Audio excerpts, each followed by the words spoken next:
Loss নিলে loss recovery করার জন্য আমার আরেকটা ট্রেডের জন্য পরিশ্রম করতে হবে, আরেকটা প্রেশার আমাকে নিতে হবে। বাট মার্কেট এই লেভেলটা ব্রেকআউট দেওয়ার জন্য মার্কেটকে আবারও ব্যাকে আইসা শক্তি নিয়ে তারপরে এই লেভেল ব্রেকআউট দিতে চাইতে হবে, ঠিক আছে? সো ফার্স্ট এই লেভেলটা ব্রেকআউট দেওয়াটা একটু কঠিন হয়ে যাবে মার্কেটের জন্য। মানে যে এই কোনো লেভেলটা ভাঙতে যে পরিমাণে দরকার, ভলিউম দরকার, সে পরিমাণ ভলিউম ভলাটিলিটি নাই। আমরা 1 মিনিটে আসলে আরও ভালোভাবে দেখতে পারবো।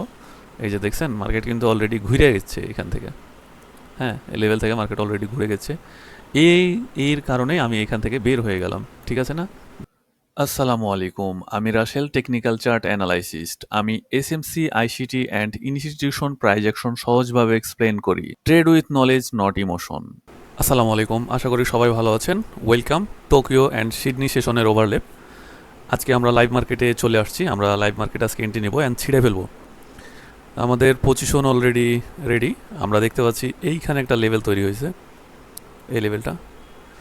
সো মার্কেট যদি ফার্স্ট টাইম এই লেভেল ব্রেক না দিতে পারে, এখানে একটা বড় ক্যান্ডেলটা ব্রেক দিতে হবে। যদি না দিতে পারে মার্কেটে এইখান থেকে উঠা যাবে, ঠিক আছে? মার্কেটে এই পরিমাণে একটা গ্যাপ আছে, বাট মনে হচ্ছে মার্কেটে এইখান থেকে উঠা যাবে। আমরা এইখানে একটা এন্ট্রি নিয়ে ফেলবো। আমরা এসএল খাই, সমস্যা নেই। আমরা 2 লটে একটা এন্ট্রি নিয়ে নেব এখান থেকে। কেন নিব আমি একটু আগে নিয়ে নিই, তারপরে বলি। হ্যাঁ, এইখান থেকে এন্ট্রিটা কেন নিলাম, দাঁড়া আমি একটু এটা ঠিকঠাক করে দিই। লাইভ মার্কেট চলতেছে, চাপ নিয়েন না। সো আমরা পজিশন লং করেছি এখান থেকে। আমরা খুব বেশি নিব না, স্ক্যাল্পিং করতেছি, অল্প করে নিয়ে গল্প শেষ করে দেবো, ঠিক আছে? কত এটা? ওই নিছি 1700-র মতো, ওকে। সো এইখানে দেখার বিষয়টা হচ্ছে যে, হ্যাঁ যেটা বলছিলাম আপনাদেরকে, লেভেল ব্রেকআউট দেওয়ার যে সিস্টেমটা এটা জানতে হবে। দেখেন এই একটা লেভেল, এই একটা কি লেভেল, ওকে। সো এই লেভেলটা ফার্স্ট এইখান থেকে আসতেছে। সো এইখান থেকে আসতে এই পরিমাণে, যে পরিমাণ তাকে সেলের প্রেশার দিয়ে, মানে যেই পরিমাণ সেলের প্রেশার দিয়ে এই জায়গাতে আসছে, এইখানে আইসে আপনার সেলের যে প্রেশারটা সেটা কিন্তু দুর্বল হবে। আর আরেকটা জিনিস, এইখানে কিছু বায়ার অ্যাক্টিভ আছে যারা বৈশা আছে পেন্ডিং অর্ডার লাগায়া। যেমন আমি এখানে একটা লাগাই দিলাম, আরও কতজন এখানে একটা লাগাই দিবে, বিকজ অফ এটা সাপোর্ট। সো এই যে সেলারের উইক আর এইখানে বায়ারের কিছু অ্যাক্টিভিটিস, এইটার কারণে ফার্স্ট টাইম মার্কেটটা কী করবে, এখান থেকে একটু ওপরে চলে যাবে। কেন? কারণ এইখানে বায়ারের প্রেশার হালকা আছে আর সেলিং কম আছে। সো ফার্স্ট টাইম কিন্তু এই লেভেলটা ব্রেকআউট যদি দিয়ে দেয় তাহলে দিয়ে দিলেও ভালো, আর যদি না দিতে পারে 100% আমরা এটা প্রফিট নিয়ে বাইর করবো মার্কেট থেকে, ঠিক আছে? এবং দ্বিতীয়বার মার্কেটটা এইখান থেকে যাওয়ার চেষ্টা করবে, ওকে। দ্বিতীয়বার মার্কেটটা এইখানে যাওয়ার চেষ্টা করবে। আমরা দেখবো আজকে যে এইখানে মার্কেটটা দ্বিতীয়বার আসবে। এইখানে মার্কেটটা একটু কনসলিডেশন করে এইখানে কিছু লিকুইডিটি ভলিউম জমা কইরা এরপরে এই লেভেলটা ব্রেকআউট দেওয়ার চেষ্টা করবে। যদি ফার্স্ট টাইম এই লেভেলটা ব্রেকআউট না দিতে পারে, বুঝেন ভালো করে, এখন যদি এই লেভেলটা ব্রেকআউট না দিতে পারে তাহলে এই ঘটনাটা ঘটাবে। আর যদি এখন এই লেভেলটা এক ক্যান্ডেলে এত দূর ব্রেকআউট দেয় তাহলে 100% মার্কেট সেল করে এই যে গ্যাপটা, এই যে এখানকার যে গ্যাপ, এটা ফিল আপ করবে। আর যদি ফার্স্ট টাইম, প্রথমত প্রত্যেকটা লেভেল ফার্স্ট টাইম ব্রেকআউট দিতে পারে না। প্রথমত ফার্স্ট টাইম প্রত্যেকটা লেভেল ব্রেকআউট দিতে পারে না। সো ফার্স্ট টাইম যখন যে লেভেলগুলো হবে ওই লেভেলগুলো থেকে আপনারা একটা কোপ দিয়ে দিতে পারেন, ঠিক আছে? বাট শর্ট, নট লং, ওকে। তাইলে আমরা দেখবো, দেখেন আপনারা এইখান থেকে মার্কেটটা আবার কিছু সেলিং প্রেসার নিয়ে মার্কেট নিচে নামার চেষ্টা করবে, ওকে। আমাদের টিপির কাছাকাছি চলে আসতেছি আমরা।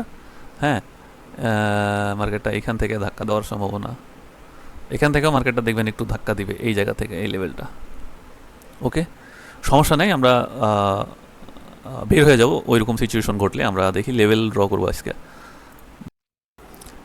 আমরা টোটালি রিস্ক নেব না, প্রত্যেকটা এন্ট্রিতে আমরা কোনো ধরনের রিস্ক রাখবো না, আমরা রিস্ক ফ্রি করে ফেলবো, বিকজ অফ এটা স্ক্যাল্পিং।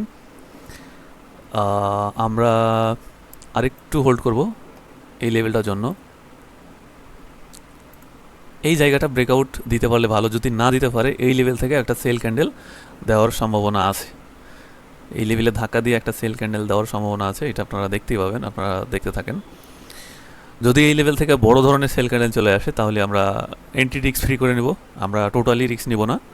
বিকজ অফ লস নিয়ে একটা ট্রেড থেকে বের হওয়ার থেকে হালকা পরিমাণে প্রফিট নিয়ে বের হওয়া অনেক ভালো, অনেক ভালো, ঠিক আছে? এটা আপনাদেরকে বারবার বলি, লস নিলে লস রিকভারি করার জন্য আমার আর একটা ট্রেডের জন্য পরিশ্রম করতে হবে, আর একটা প্রেশার আমাকে নিতে হবে। বাট আমি যদি লস না নিয়ে হালকা পরিমাণে প্রফিট নিয়ে বের হয়ে যাই, তাহলে আমাকে কোনো রিভেন্স ট্রেড করতে হবে না, কোনো লস রিকভারির টেনশন রাখতে হবে না, এবং নেক্সটের যে ট্রেড নেব সেটার জন্য আমার কোনো মাইনাস আসবে না, ঠিক আছে, অল টাইম প্লাসের মধ্যে থাকবো। এই হলো বিষয়। এখানে আমাদের রানিং ক্যান্ডেলটাই কেমন জানি করতেছে। সো আমরা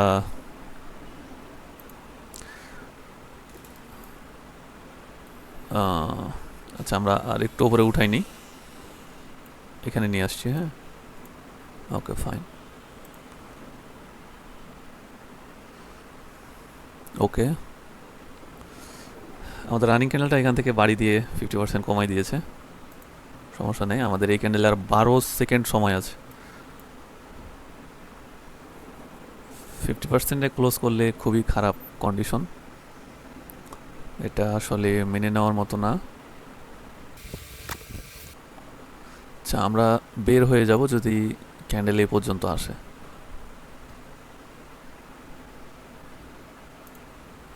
ওকে, এখানে আসলে আমরা বের হয়ে যাব, আমরা টোটালি লস নেব না, প্রয়োজনে আবার এন্ট্রি নেব এইখান থেকে, প্রয়োজনে এন্ট্রি নেব, ঠিক আছে। সো মার্কেট ফার্স্ট টাইম এখান থেকে উঠার চেষ্টা করেছিল, হইতে পারে এমনও যে মার্কেট নেক্সট টাইম এইখান থেকে উঠার চেষ্টা করবে, এইখান থেকে উঠার চেষ্টা করবে। সো যখন এইখানে আসবে তখন এখানে আবার নিব, কেন আমি লস নিয়ে বের হবো, বিষয়টা তাই না? সো এইভাবে এন্ট্রি নিতে হবে, ঠিক আছে, এইভাবে ম্যানেজমেন্ট করতে হবে। ম্যানেজমেন্টটাই সব কিছু ভাই, ট্রেডিংয়ে ম্যানেজমেন্টাই সব কিছু। ম্যানেজমেন্ট করতে পারছেন মানে সব হয়ে গেছে, যেখানে ম্যানেজমেন্ট নাই সেখানে কিচ্ছু নাই।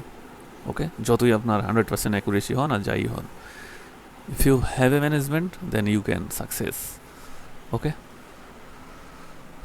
এইখান থেকে যদি আরেকবার রিজেক্ট করে তাহলে আমরা বের হয়ে যাব, কারণ আমরা জানি এই লেভেলটা একটা ওই লেভেল, ঠিক আছে। আর লেভেল ব্রেকআউট দিতে পারলে তো আমরা অনায়াসই এটা টিপি পাওয়া যাব। ওকে,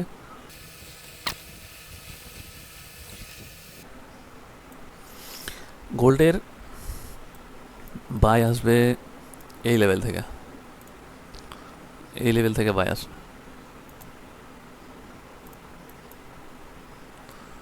মার্কেট এই লেভেলে আসলে 100% বাই আসবে এইখান থেকে। ওকে,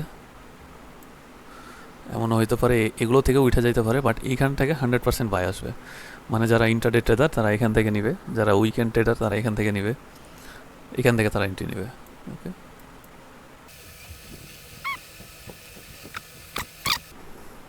এখান থেকে বের হয়ে যাওয়া বেটার হবে, কারণ মার্কেট এইখান থেকে বারবার রিজেক্ট করতেছে। তো আমার মন বলে এখান থেকে একটা সেল আসবে। ওকে, সো আমার মার্কেটটা যদি আরেকটু উপরে যায় আমরা এখান থেকে বের হয়ে যাব। ওকে, এখানে হোল্ড করব না, কারণ এখানে একটা মার্কেটের চাপ আছে। ওকে, আর এই যে এই লেভেলটা ব্রেকআউট দিতে মার্কেট, এই লেভেলটা ব্রেকআউট দেওয়ার জন্য মার্কেটকে আবারও ব্যাকে আইসা শক্তি নিয়ে তারপরে এই লেভেল ব্রেকআউট দিতে যাইতে হবে, ঠিক আছে। সো ফার্স্ট এই লেভেলটা ব্রেকআউট দেওয়াটা একটু কঠিন হয়ে যাবে মার্কেটের জন্য, যে কোনো সময় উল্টে যাইতে পারে, আর উল্টে গেলে এখানে সেল চলে আসবে, বিকজ অফ মার্কেটে সেলিংয়ের প্রেসার আছে। আমরা যদি এখানে দেখি সেল আসছিল, এখান থেকে সেল আসতে হবে। আচ্ছা, এখানে একটা ওবি তৈরি হয়েছে আমরা দেখতে পাচ্ছি, ব্রেকআউট দে, লেভেলটা ব্রেকআউট দিতে পারলে খেলাটা বাঁধবে, বাট এটা একটু কঠিন হয়ে যাবে ব্রেকআউট দিতে মার্কেটের। ওকে, যদিও এখন সিডনি সেশন চলছে। ও নাইস। আচ্ছা, আমরা টোটালি রিস্ক নিতে যাচ্ছি না, আমরা এখান থেকে কত 1000-এর একটা টিপি লাগাইলাম। ওকে, আর লস পুরোটাই আমরা ক্লোজ করে 100-র মতো প্রফিটে রাখলাম, ঠিক আছে, নো লস, আমরা কোনো লস নেব না, আর আমরা 1000 ইয়াতি রাখছি। আচ্ছা, এটা আমরা আর একটু নিচে রাখি, হ্যাঁ এইখানে রাখি লেভেলে। ওকে ফাইন, এই হচ্ছে আমাদের টার্গেট। এইটা ক্রস করলে আমার টিপি হিট, আর এইটা ক্রস করলে হিট, কি জানি পজিশন সাইজিং যেটা করছি, ওই যে ব্যাস ব্যাস ব্যাস। বাট মার্কেট আবার আসবে এখানে, এখানে আইসে আবার মার্কেট উপরে যাওয়ার চেষ্টা করবে, ঠিক আছে। মার্কেট কিন্তু উপরে প্রেশার দিতে পারতেছে না, আমার বের হয়ে যাওয়া উচিত হবে। এটা আমি বের হয়ে গেলাম $841 নিয়ে, ঠিক আছে, $841 নিয়ে আমি বের হয়ে গেলাম মার্কেট থেকে, কারণ আমি চাচ্ছি না মার্কেটে হোল্ড করতে, বিকজ এই জায়গাতে বারবার রিজেক্ট করতেছে, আর এই জায়গাটা একটা লেভেল, ঠিক আছে। সো এই লেভেল যদি ব্রেকআউট দেয় ভালো, বাট এই লেভেল ব্রেকআউট দেওয়ার জন্য মার্কেটকে আরেকবার নিচে আসতে হবে, এটা মনে হচ্ছে আমার কাছে আর কি। মার্কেট কী করবে জানি না, কারণ আমি তো মার্কেটের মধ্যে ঢুইকা নাই, বাট আমার কাছে মনে হচ্ছে, আই হ্যাভ এ ডাটা, মার্কেটে ভলিউম কম, মার্কেটে ভলিউম আছে মাত্র, ভলিউমের থেকে ভলাটিলিটি আরও কম, ভলিউম আছে মাত্র 239, ভলাটিলিটি 1.2, মানে খুবই কম। ওকে ওকে নাইস। আচ্ছা, গুটি গুটি পায়ে এগিয়ে যাচ্ছে, দেখা যাক কী হয়। আচ্ছা, এখানে দেখার আর কিছুই নেই, আমরা আমাদের প্রফিট নিয়ে বের হয়ে গেছি।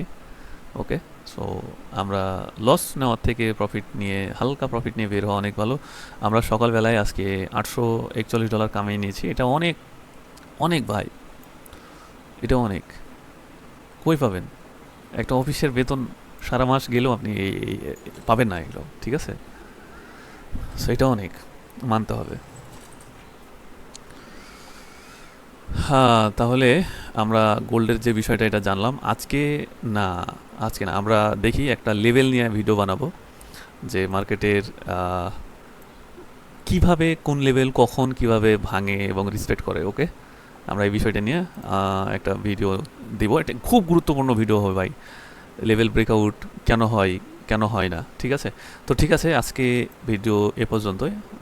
ভালো থাকেন, সুস্থ থাকেন। আজকের মতো প্রফিট আমরা করে ফেলেছি। ওকে, সো গোল্ডের যে মার্কেটটা আছে, যেটা যাচ্ছে, এখান থেকে আমরা বের হয়ে গেলাম। এটার সাইকোলজি তো আপনাকে বলে দিলাম ভাই, যে এখান থেকে সেল চলে আসবে আমার মনে হচ্ছে, কারণ এখানে বারবার রিজেক্ট করছে, উঠতে পারতেছে না। আর যে পরিমাণে এই লেভেলটা, মানে এই লেভেলটা ভাঙতে যে পরিমাণে দরকার, ভলিউম দরকার, সে পরিমাণ ভলিউম ভলাটিলিটি নাই। আমরা 1 মিনিটে আসলে আরও ভালোভাবে দেখতে পারবো। এই যে দেখছেন, মার্কেট কিন্তু অলরেডি ঘুরে গেছে এখান থেকে। হ্যাঁ, এই লেভেল থেকে মার্কেট অলরেডি ঘুরে গেছে। এর কারণে আমি এখান থেকে বের হয়ে গেলাম, ঠিক আছে না বিষয়টা। আমি হোল্ড করলে আমাকে আরও অনেক সময় ধরে হোল্ড করতে হইতো। মার্কেট দেখবেন ঠিক এই জায়গাতে এসে আবার ও যাওয়ার চেষ্টা করবে, কারণ মার্কেট যদি একবারে না ভাঙতে পারে, দ্বিতীয়বার পিছন থেকে গিয়ে আবার সে ভাঙার চেষ্টা করবে। দেখেন, আমি যদি এই জায়গা থেকে না বের হইতাম, তাহলে আমি কতক্ষণ ধরে হোল্ড করতাম সেটা জানি না। তো ঠিক আছে, ভিডিওটা ভালো লাগলে লাইক টাইক করবেন, সাবস্ক্রাইব করবেন ফার্স্ট। সো ঠিক আছে, ভালো থাকেন, সুস্থ থাকেন।